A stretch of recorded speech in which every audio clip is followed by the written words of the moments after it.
നല്ല മിടുക്കി പെണ്ണ്. അവൾ ഈ വീട്ടിൽ കയറിയ ഐശ്വര്യമായിരിക്കും.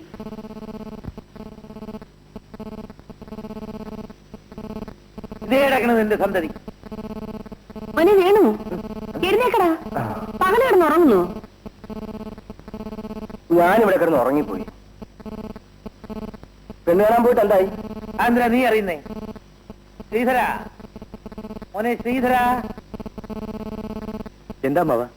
പെണ്ണിനെ കണ്ടു. കൊള്ളാം മോനെ, എല്ലാം കൊണ്ടും നമുക്ക് ചേരുന്ന ബന്ധവാ. ഞാൻ വാക്കുറപ്പിച്ചിട്ട് പോകുന്നു.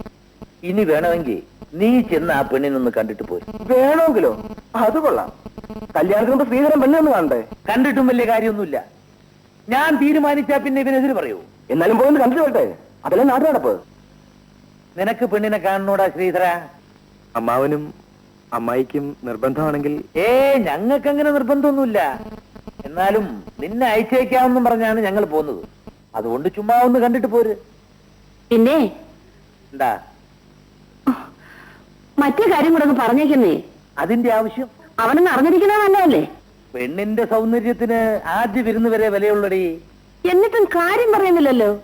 ഞാൻ പറയാം മോനെ, പെണ്ണിന്റെ നിറം നല്ല എണ്ണ കറുപ്പാണ്.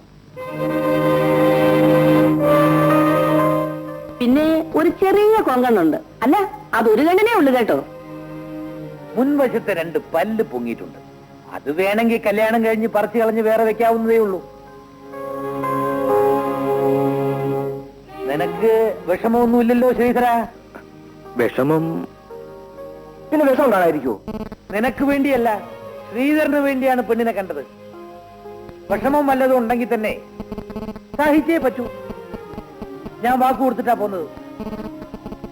ബന്ധം നന്ന്, ഭാവിയിൽ ഗുണം ചെയ്യും. പെണ്ണിനെ നാളെ തന്നെ ഒന്ന് ചെന്ന് കണ്ടിട്ട് പോര്. ചെല്ല്.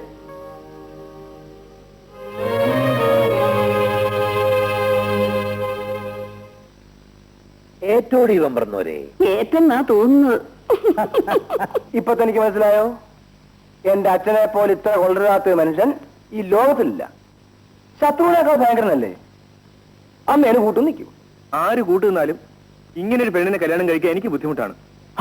ബുദ്ധിമുട്ടാണ് തുറന്നു പറഞ്ഞൂടെ? എങ്ങനെ പറയും? വാക്കുറപ്പിച്ചിട്ടല്ലേ വന്നിരിക്കുന്നത്. വാക്കുറപ്പിച്ചെങ്കിലേ അച്ഛൻ തന്നെ കെട്ടിക്കോളാൻ പറ. നടക്കുന്ന കാര്യം വല്ലതും പറയൂ വേണു. എനിക്ക് എങ്ങനെയെങ്കിലും ഇതിൽ നിന്ന് രക്ഷപ്പെടണമല്ലോ. ഒരു മാർഗം പറഞ്ഞുതരൂ. ശരി, ഞാൻ പറയുന്ന പോലെ ചെയ്യാവോ? പ്രയോജനമുള്ളതാണേ ചെയ്യാം. പെണ്ണിന്റെ അച്ഛന് ഒരു കത്തെഴുതണം. ഞാൻ അവിടെ ചെന്ന് പെണ്ണിനെ കാണാൻ പറഞ്ഞിരിക്കല്ലേ. പോകുമ്പോ കത്ത് കയ്യിൽ ഉണ്ടായിരിക്കണം. ഞാൻ കൂടെ വരാം. പെണ്ണിന്റെ അച്ഛന്റെ കത്ത് കൊടുത്ത് വടിപോലിങ്ങി പോരണം. കത്തെന്താ? നീ കള്ളാതെടുക്ക്, ഞാൻ പറഞ്ഞ എടുക്ക്. പറ. ഡിയർ സർ, എന്റെ അമ്മാവൻ ഒരു വിവരദോഷിയാണ്. അത് വേണ്ട വേണു. നിങ്ങൾ അച്ഛനും മകനും തമ്മിലുള്ള മത്സരത്തിന്റെ എന്നെ പിടിച്ചിരുന്നെന്തിനാ? എങ്കിൽ പോട്ടെ, എഴുതിക്കോ. എന്റെ അമ്മാവൻ പറഞ്ഞതനുസരിച്ച് ഞാൻ പെണ്ണ് കാണാൻ വന്നുവെന്നേ ഉള്ളൂ. എനിക്ക് അങ്ങയുടെ മകളെ വിവാഹം ചെയ്യാൻ ഒട്ടും ഇഷ്ടമില്ല. അതുകൊണ്ട് ദയവ് ചെയ്ത് അങ്ങയുടെ മകൾക്ക് എന്നെ ഇഷ്ടപ്പെട്ടില്ല എന്ന് എന്റെ അമ്മാവനെ ഒന്നറിയിക്കണം. ഒരു MSc-കാരനായ എന്റെ ശരീരം ഒരു മുഴം കയറിൽ കിടന്ന് ആടുന്നത് കാണാതിരിക്കണമെങ്കിൽ നീ എഴുതരാ ശ്രീധരാ. അങ്ങിങ്ങനെ സഹായം ചെയ്യണമെന്ന് താഴ്മയായി അപേക്ഷിച്ചുകൊള്ളുന്നു എന്ന് വിനീത വിധേയൻ R. ശ്രീധരൻ MSc.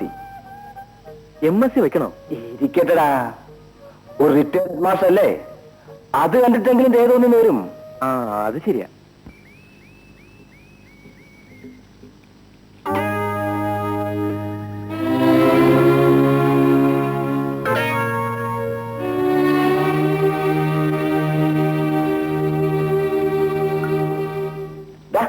ഇതാണ് അച്ഛനും അമ്മയും കൂടെ നിനക്ക് കണ്ടുവച്ചിരിക്കുന്ന ചരക്ക്. പാപ്പാ, അപ്പൊ സാറിന്റെ കയ്യിൽ എഴുത്തു കൊടുക്കണ്ടേ? അത് ഞാനെങ്കിൽ മറന്നു. വാ. വരണം വരണം. നമസ്കാരം. ഞങ്ങൾ കുറെ നേരമായി പ്രതീക്ഷിക്കുകയാണ്. ഇരിക്കൂ.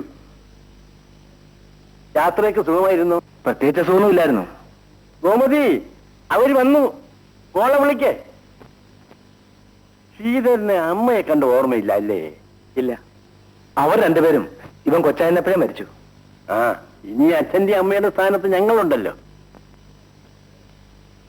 ശ്രീധര, അമ്മാവനും അമ്മായിയും വന്ന് മോളെ കണ്ട് കാര്യങ്ങളൊക്കെ തീരുമാനിച്ചിട്ടാ പോയത്. എന്നാലും ഞാൻ നിർബന്ധമായി പറഞ്ഞു ശ്രീധരൻ വന്ന് മോളെ കണ്ട് ഉറപ്പിച്ചാ മതിയെന്ന്. അതല്ലേ അതിന്റെ മോറ. പിന്നെ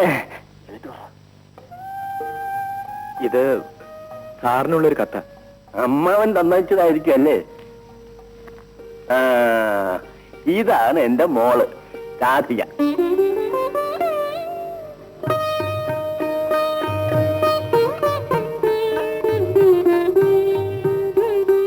മോളെ ഇതാണ് ശ്രീധരൻ. വായിക്കുന്ന കത്ത് തിരിച്ചു വാങ്ങിക്ക. ക്ഷമിക്കണം സാർ, ഈ കത്ത് സാറിനുള്ളതല്ല. പെണ്ണ് കാണാൻ വന്ന വെപ്രാളത്തിന് ഇവൻ ആള് മാറി തന്നുപോയതാ.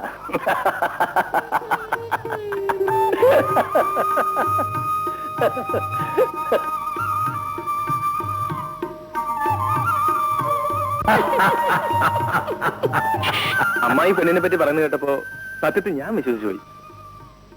നിന്നെ ഒന്ന് കളിപ്പിക്കാൻ വേണ്ടി ഞങ്ങൾ ഒരു തന്ത്രം പ്രയോഗിച്ചതല്ലേ മോനെ, പക്ഷെ പൊളിഞ്ഞുപോയി. പക്ഷേ ശ്രീധരന്റെ സ്ഥാനത്ത് നിന്റെ മോനായിരുന്നെങ്കിൽ എന്തു നടക്കുമായിരുന്നു? ഞാനേ ആ വേലക്കാരി കെട്ടിക്കൊണ്ട് പോരുമായിരുന്നു. ഒന്നുമില്ലാത്തവളായോണ്ട് അവളുടെ ആഭരണം വിറ്റുന്നെന്ന് അച്ഛൻ പരാതി പറയില്ലല്ലോ. നിനക്ക് എല്ലാ കാര്യത്തിലും ഇങ്ങനെ ഒരു തലതിരിവേ തോന്നുന്നുള്ളൂ അല്ലടാ? എന്തിനാ അതും ഇതൊക്കെ പറയുന്നത്? എല്ലാവർക്കും ഇഷ്ടമായ നിലയ്ക്ക് കല്യാണം ഇനി താമസിപ്പിക്കണ്ട, ഉടനെ അങ്ങ് നടത്തണം. ഉടനെ മുഹൂർത്തം നിശ്ചയിക്കാം. എല്ലാ കാര്യങ്ങളും ഞാൻ തന്നെ നടത്താം. ആ താലി കിട്ടുന്ന ജോലിയെങ്കിലും ശ്രീധരന് വിട്ടുകൊടുത്താൽ കൊള്ളാം. മോനെ, തീയതി നിശ്ചയിച്ചു കഴിഞ്ഞാൽ ഉടനെ കല്യാണക്കുറി അച്ചടിപ്പിക്കാൻ കൊടുത്തേക്കും. അമ്മേ,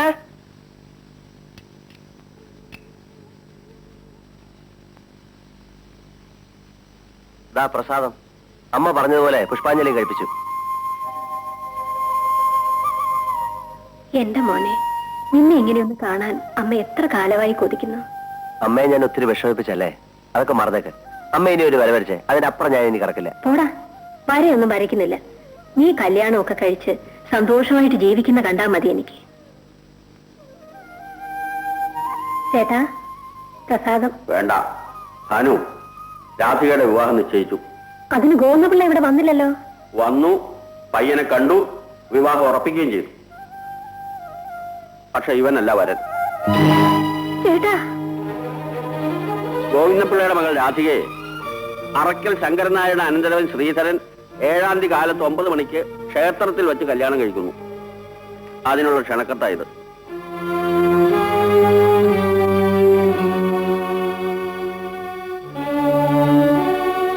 നീ ഇത് കണ്ടോ? കേട്ടു. ഇതിലെന്തോ ചതിയുണ്ട് ചേട്ടാ. ഉണ്ടാവണമെന്നില്ല. മകളെ വളർത്തിയ അച്ഛൻ അന്വേഷിച്ചിരിക്കും. അന്വേഷിക്കണമല്ലോ. മഴ നിന്നാലും മരം പെയ്യുമെന്നൊരു ചൊല്ലില്ലേ? സംഭവിച്ചത് അതാവും. ചേട്ടാ, ചേട്ടൻ എവിടെന്നെങ്കിലും ഒരു പെണ്ണിനെ കണ്ടുപിടിക്കണം. 7-ാം തീയതി അതേ മുഹൂർത്തത്തിൽ തന്നെ എന്റെ മോന്റെയും കല്യാണം നടത്തണം. വേണ്ട, ഇനി എനിക്ക് വേണ്ടി ആരും പെണ്ണ് കാണണ്ട. ഈ ജീവിതത്തിൽ എനിക്കിനി വിവാഹമില്ല. മോനെ, ആഗ്രഹിച്ചു, കിട്ടിയില്ല. ഇനി വേണ്ട.